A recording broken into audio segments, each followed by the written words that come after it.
तो ज़मार अवेवा भी हम बीच में आप बता रहे थे हमें कि मेयर साहब के रिजर्वेशन से ज़ाहिर उनका ये कहना है कि आप सड़कें खोद के रख देते हैं, फिर डिले होती हैं और लोग गालियां देते हैं। फिर जाहिर है कि मेयर साहब और उनकी टीम उस हुकूमत को। सो अब क्या मामला रिजॉल्व हुआ?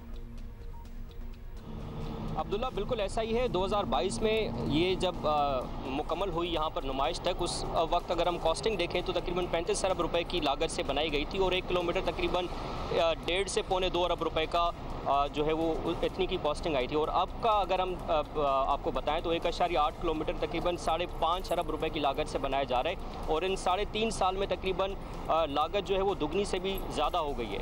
और मज़ीद यहाँ पर 16 सितंबर को काम रुकवा दिया गया था। 2 माह तक यहाँ पर काम रुका रहा और उस वक्त वफाकी हुकूमत का ये मौक़िफ़ था कि योमिया उनको तकरीबन 2 करोड़ रुपए का नुकसान हो रहा है। अभी थोड़ी देर बाद मेयर कराची की प्रेस कॉन्फ्रेंस भी है, उस हवाले से हम उनसे बात करेंगे भी कि ये जो नुकसान हुआ है वो कितना नुकसान हुआ है। और ये कि इनका ये कहना है, PIDCL का ये मौक़िफ़ है कि ये जो काम है वो फिस्कल ईयर तक मुकम्मल हो जाएगा। जून जुलाई तक जो है वो काम की तकमील हो जाएगी। और ये वैसे देखा जाए BRTs बनती हैं तकरीबन 2-3 सालों में उनका जो कंप्लीशन पीरियड होता है और ये जो हिस्सा है वो 1.8 किलोमीटर है। कोई इतना ज़्यादा तवील हिस्सा नहीं है जिसके लिए हमें कई सालों दरकार हो। From which point two which point ज़रा बताइएगा हमें, ये कहाँ तक अब मुकम्मल होगा, क्योंकि इसके प्लान में भी तो तब्दीली आई थी ना?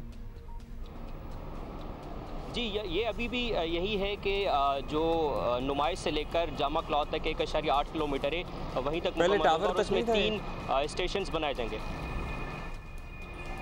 जी, पहले टावर तक नहीं था मंसूबा ये?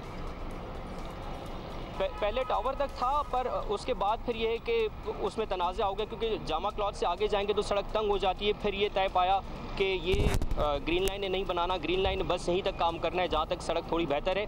तो वहाँ तक भी काम अभी तक मुकम्मल नहीं हो सका और उम्मीद यही है कि PIDCL अगले साल तक इसको मुकम्मल कर ले। चलिए, बहुत शुक्रिया आपका। ग्रीन लाइन जामा क्लॉथ पे होगा आप जाके।